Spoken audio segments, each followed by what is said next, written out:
Action.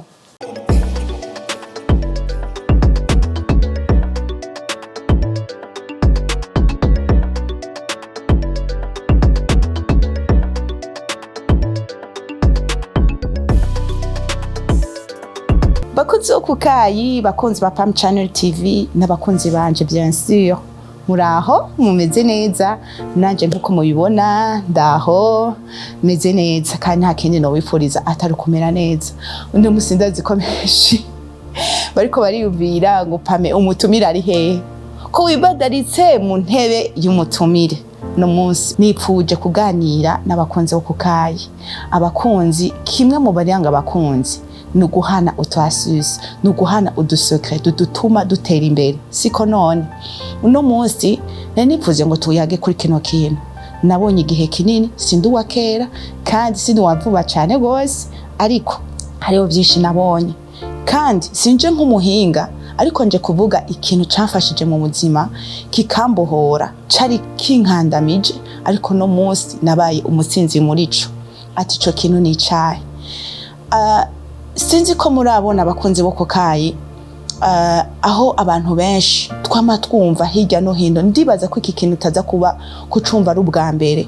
Abantu benshi bidoga hirya no hino ngo naka ntiyafashije, ngo iyo ngujya anye ngo yafasha, ngo nari kuba nariza amashure menshi, ngo iyo ujya yankonekta ngo simba nduyu, ngo iyo ujya anye ngo yangiriye ibi nibi nibi ngo mbangezaha. Umuntu akazokwikorera umuntu wa mbere abantu babiri, ugasanga umuntu agenda n'abantu umwe babiri batatu mu mutima, bane batanu batandatu 10. Uwo muntu gaye mwazoryama, uyo muntu gaye mwazosinzira. Utanguye kwikorera abantu, ndakubwije ukuri uwo muntu itiro ntiwarironse, warayuriyumvira uwo muntu, uriyumvira yuko uwo muntu nibavuga reka twite uwo muntu X na Y, uwo muntu yakubabaje atagufashije mama wanje. Ni hahandi hacatangura wumvise amakuru yiwe ngo naka yarateye imbere, ngo aragafata ateye imbere. Wumve ngo araguze imodoka ngo irakamuhitana. Wumve ngo ashitse ngaha, mama aho naho batavuze ngo jikuzimu, mama naho batavuze ngo umuntu ngo numumaraya, aho mama naho batavuze ngo araroga. Ibintu byinshi bizana nuko umuntu yuzuranye umutima, yuzuranye umubabaro mu mutima. Nanje nari murabo, naragendanye imyaka myinshi abantu babiri, nibaza ko ari bo bari bafise umugisha wanje. Nkavuga ngo iyo yafasha iki niki uno munsi nari kubangeze ngaha, abo bantu bari bahari. Ariko uno munsi nicaye kubabwira ko abo bantu nakibafise. Ibanganiriye. Reka ndaguha ikintu cambere cambohoye. Nagiriwe amahigwe kandi ndabifashijemwo n'Imana. Ndasenga, Imana yarangiriye neza. Nico gituma nje kugupartaja iri banga, kandi nizera neza ko uri kurankurikira riza kugufasha. Naratahuye neza, nibaza ko Imana yabigizemo uruhara, kuko narasenga nkavuga ati Imana ni aba bantu, kuko sinaryama sinasinzira, kandi narabona ibyabo biriko biraprospera. Nari muri abo bavuma, ariko no munsi Imana yarangiriye neza. Ati kubera ikibanga nirihe, nireka kwigira umuyu waye, biroroshe cyane. Narayibajije ati eske uwo muntu ndiko ndavuga ngo yatamfasha ngo mbangeze ngaha anye, eske ndaraba ati burya mu ma responsabilité yiwe ya mbere Imana imusaba, Imana imuharurako jewe ndimwo? Eske uwo muntu n'umugabo wawe, uwo muntu n'umugore wawe, uwo muntu urakariye ufitiye ishabu ngo ntiyagufashije, uri umwana wiwe, uri papa wiwe, uri mama wiwe? Ndaguhibanga, ni waraba ukazunguruka muri yo cercle, muri uwo muziringi, ugasanga nturi umugabo wiwe, ugasanga nturi umugore wiwe, ugasanga nturi umwana wiwe, ugasanga nturi na papa we, nturi na mama wiwe. Tuza ubanze wicare, kuko abo nibo bambere Imana imuharura ko bambere bibanze. Kuko uno munsi kintu twibagira, uwo muntu mbega uhora wiyumvira ko ariko aratunuka. Ego mama wanje nimba ari umubosi, nimba afise amafaranga, ubu ntituzi ivyarimwo uwo muntu. Nimba akora hano quelconque, uno musi ntuzi ko ariko aratukwa n'umushefu wiwe. Agasuzuguro ariko arajya kugira ngo ashobore kuronka ayo mahera umutukira. Wewe ntimuri kumwe. Hama hagera yuko aronka iyashu yabiriye. Ucumuza umupangire nk'inkoko bashira ku kunoweri kwisahani. Wumva utazoburi kuramurenganya. Aho ni hahandi hace haza ukwandagaza umuntu akandagara ukamwambika ibara. Ivyo bintu bizokuzanira kw'igicumuro non seulement usange bikuzaniye n'ingwara zitakira y'ama diabete azanwa n'ama stress. Bikuzanire umwara y'umutima, bikuzanira ama cancer n'izindi ngwara tutazi zizanwa nuko umuntu afise umururazi mu mutima. Ni wamenya yuko utari muri cercle ya mbere yaba ategerezwa kugira responsabilité, ndazizokira. Ica kabiri nagomba kuvuga, abantu isi igizwe na principe yuko abantu bakunda umuntu abafitiye akamaro, abafitiye umumaro. Eske waricaye uriyumvira ati ujya muntu ko ndamushaka kubufasha ndamufitiye akamaro akahe? Ko arukuza misi yose umusaba abantu na Bibiliya irabivuga ngo ni wabandanya usaba ngo abantu bazogucoka.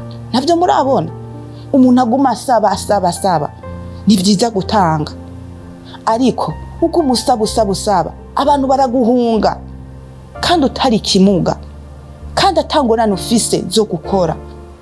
Esko umuntu urashobora kuvuga ngo no mugirira umumaro umuntu uwahe? Uwo muntu afise amafaranga, uwo muntu yari kunconnecta, no mugira umumaro wahe? Ndaguha urugero nk'akarorero ku bana b'abahungu. Uno munsi hari ingorane y'igitoro, abantu baratondera ibitoro, ugasanga bakora kubuzi basabye konje, akarara muri iyo station arindiriye ko igitoro kiza. N'umupapa w'abana tuvuge, hariyo n'abamama uno munsi b'intwari barara ku ma station batondeye ibitoro. Wewe wa mujene we kubera ko udashobora kwiyumvira uwo muntu wifuza kububa ubufasha, hakugendura mwandagaza ahantu hose umwambika ibara, kubera ko udashobora kuvuga ati ndamuremururire, ego sinzi gutwara imodoka, ati papa canke mama reka uno munsi ngende kuri station ndakurarire, jewe sinzi gutwara imodoka, ndabira umuntu urondera umuntu ashobora kubaze baze barakugusogereza imbere. Ndabizi bajya abantu baba baraye kuri station barakundana cyane, baratera inkuru kuko baba basangiye ikibazo kimwe. Ni waba ufise urufunguruzo ntuzobura ubwira ati nyegereza imbere, usanga nawe urashikiriwe. Urabyumva? Uwo muntu wibaza uri kurondera kubufasha waremuruye uwo mutwaro wo kurara kuri station. Eske uzomubwira ati ndashonje mpa 5000 ayikwime? Wewe wamuremuriye ijoro akarara n'abana biwe akararana n'umugore wiwe, cyangwa uwo mama waremuruye wibaza ko uzomusaba ipantaro akayikwima? Byukuri natwe tube dukubita dusubiza amaso. Mu Kirundi bavuga ngo gusubiza agatima mpembero. Tureke kwikunda. Urazi yuko ariko ararondera ibipapuro tuvuge muri meri za hehe. Urabizi ko gutonda abantu benshi muri ibi bintu bahora barondera muri obere, kuriha nk'inzu canke kuriha amazi kuri regidezo canke n'ibintu vyinshi muri za meri. Urabyumva? Nawe ni wigurishe, igira umuntu w'umumaro. Uwo mwanya ari kuza gutondera muri meri, mubwira ati ndashobora kukuremurira kandi ntushira ntuze imbere amahera imbere. Bishobotse mubwira ati je nta kindi nagusaba, ndaza gusonza urangurira agafana. Ndabizi nta muntu atari umuntu yabaye ukundi kuntu ntazokwanka kuguha amahera y'agafana n'agatumbura ngo muremuriye uwo mutwaro. Nawe wibuke warukwiye kumugira uwo muntu azogukunda mu bantu ba mbere azokwifuza gufasha, azokwibuka wewe wa mukobwa wawe ngo nakanafashije ngo nakanagize gute. Ngurumva? Eske wa mukobwa wawe uwo mumama ushaka ko dufata urugero ko ari tantine wawe, uvuga ko atagufasha, uvuga ko atakwiyumvirako, wowe uri kumushaka kubufasha, urakomeye ufise amaguru yose, mugabo nta munsi warimwe urigera wiyumvira yabuze umubone ngo uze kumufasha n'umwana umwe, umufashe kumumesera abana impuzu, ngo umufashe gukoropa mu nzu, woze ibirahuri. Nta munsi warimwe. Ariko icambere cibanze kikaba ico kumwandagaza ko atagufasha. Waramubereye umumaro. Isi nuko ikoze, ikunda abantu bakamaro, bamumumaro. Ni guhika ko vyinshi, ariko utwo tuntu duto duto ukamubwira ati mama ryama, nimba yavyaye ni kangahe wiyumvire ngo ni porte volonté ugende kumwaramira mu bitaro, ni kangahe. Ariko icambere ngo ntafasha, ngo ntangurira iki, ngo ibiki, kubera ubonye abandi bafise amatelefone, kubera ubonye abandi ba defrige. Tureke kwikunda, tureke kwikunda. Wewe ko yase unigiki cy'umumaro wamukoreye, nigiki uko ni kwisi koze, iko ni kwisi koze. Urumva kuko uzogwara umutima, uzogwara diabete zimwe zitegwa na stress, uzogwara amakasero utazi yavuye. Kuba umuntu w'umumaro. Ica gatatu, ibyo byose urashobora kubikora kumutahura yuko utari responsibility ziwe ukamubera umumaro. Sinase ko ari abantu b'ibipfu batagira umutima. Senga, haracariho Imana y'ivyizigiro, haracariho Imana y'ivyizigiro. Uwo muntu hanze amaso ko ari we bugufashe, Imana ishobora guca handi igakoresha abandi. Imana ni ishobora kurengera ibyo mwana w'umuntu atiyumvira, kuko Imana niyo wakureme, niyizi ibyo ukeneye. Imana ngo yitaho inyoni, Jesse je ndabivuze narabisomye muri Bibiliya, ngo yitaho inyoni, ngo ikaziha ibyo zambara, zikaziha ibyo zinwa. Wowe ni utazoreka kwitaho ibi ndiko ndavuga, ndabishingiye ntaye, kuko hariho benshi banze, hariho benshi twabanye babizi ko ivyo bintu ari ukuri. Ndabishingiye, sindiko ndavuga ibintu nk'umuhinga, ariko ndavuga ibintu vyambohoye. Abo bantu bene data, abo bantu bakunzi wo kukaye, uno munsi sinkibuka, ndavuga ati ibyo bintu kweri byarambaye ko bizogutuma uba amahoro, bizogutuma utwenga bitanakenewe, bitana ukumva urahagijwe na wewe ugashima ukuri. Rero kugira ngo simvuge byinshi, ndashaka muri ibyo bintu bitatu ugenda uvyumvireko. Ba bantu umwe babiri batatu ubitse mu mutima wawe, vyase kuryama, vyase kusinzira, ngo nakani yafashije, ngo nakani yankonexe, ngo yo ngo akora hajya, ngo ariko ngo sha ngo ntanyiyumvire. Nukuri ko Imana ibyo bintu byanashikiye, ariko maze kumenya yuko nari wa mbere yumvira, nkiyumvira ati mbega shaje ho ndamumariye iki, byaratumye umutima wanje ubohoka, byaratumye umutima wanje ubohoka. Ibyo bintu vyiyumvira uri wa mbere atangura kwiyumvira, mbega uwo muntu ndiko ndashaka kubufasha ndamumariye iki. Harakandi nari nibagiye, urashobora kuvuga ngo ego mama ngo simba mu gisagara ngo mbaruguru, ngo mbaruguru, nawe urarima ngo muramukazanje ngo ntanyibuka ngo ibiki, ngo fise ngo umugore w'igipfapfa canke ngo ugo tuvukana ngo ntanyibuka. Mbega iyo wimbuye, iyo uronse igitoke uhora wiyumvira kumurungikira igitoke, ko ibintu by'ubu bizimvye, ko uramaze kumuremurura n'umunsi umwe warasiyo akajya gatoke kavuye ruguru, akajya kajumbu. Je nkunda ikijumbu kubi, bakunzi wo kukaye harabazi ko nkunda fanta orange, nkunda kajumbu bya danje nkunda kajumbu, nkunda gusomera, nkunda mata no gukoza ikijumbu n'amata canke akagano n'amata, ndabikunda. Uwo muntu shaho ukeneye kubufasha uri ruguru, waraciye igitoki uramurungikira, ati ndarungikiye mwene wacu, ivyo bya mwene wacu na musaza wanje birangora, muramba barira nimumva amakomantere yo kugosora ngo musaza wacu ntabyo biracangora. Ariko dusubire ku byo twariko turavugana, urigera wimbura ishashe imwe, erego umuntu arabona umutima si ibintu byinshi bivuga. Mbere umuntu ashobora kumuha amakado menshi, mugabo ata mutima uri nyuma uri kuramumanipira.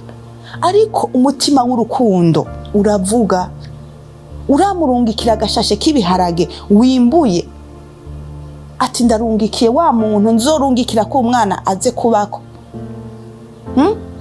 Ati umwana wanje aba kwanaka, reka ndamurungikira agashashe k'ibiharage, reka ndamurungikire igitoke, reka uno munsi ndungike n'utuvoka.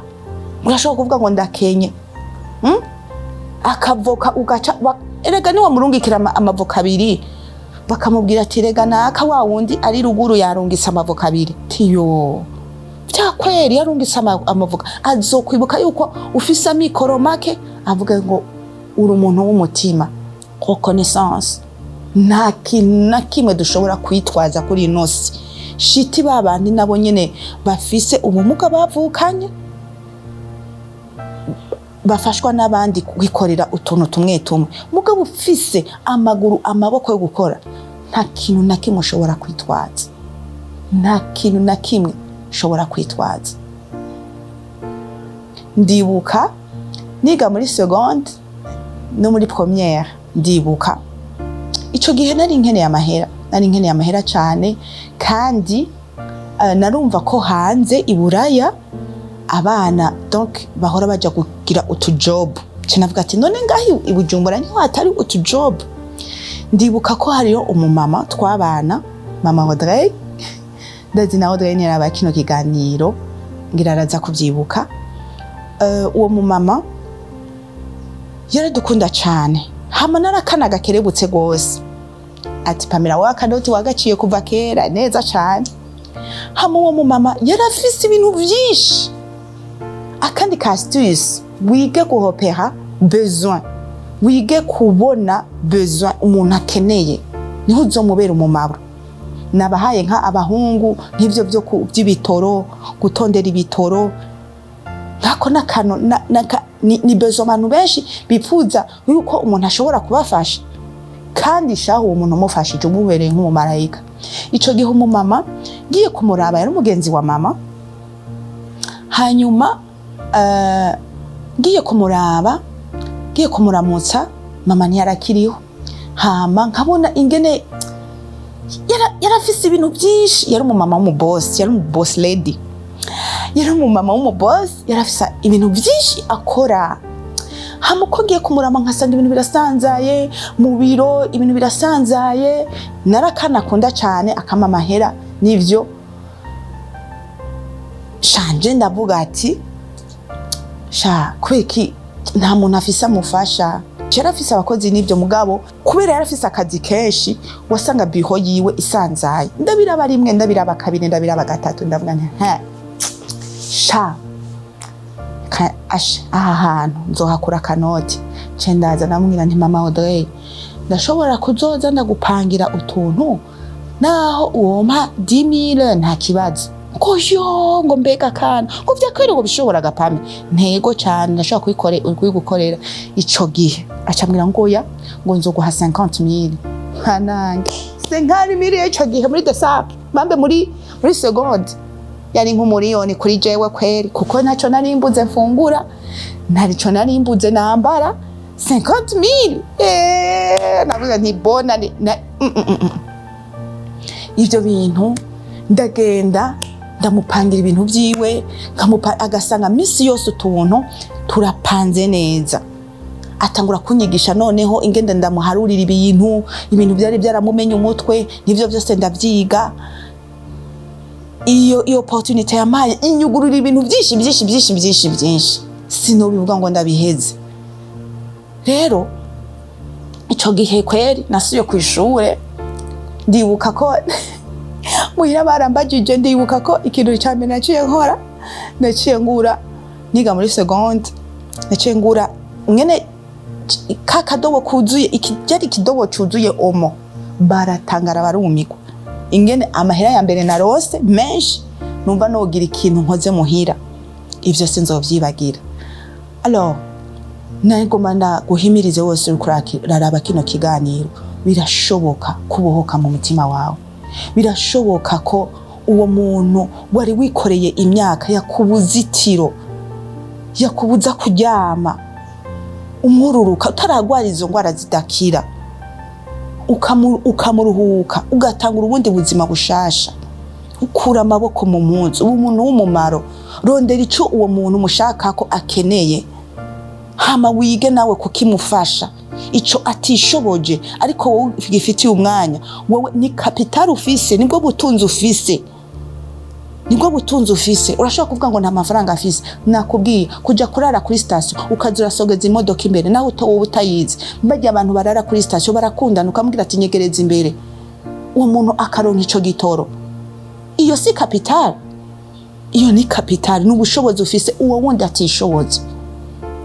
Rero naho narindangirije abakunzi bo kukayi, uwumva bimufashije agire commentaire, uwumva kandi yakunze kino kiganiro agire like, uwumva twoganira ibindi byinshi byiza canke afise indi suje twoganirako aze muri commentaire canke muri inbox ya Facebook ya Pam Channel TV.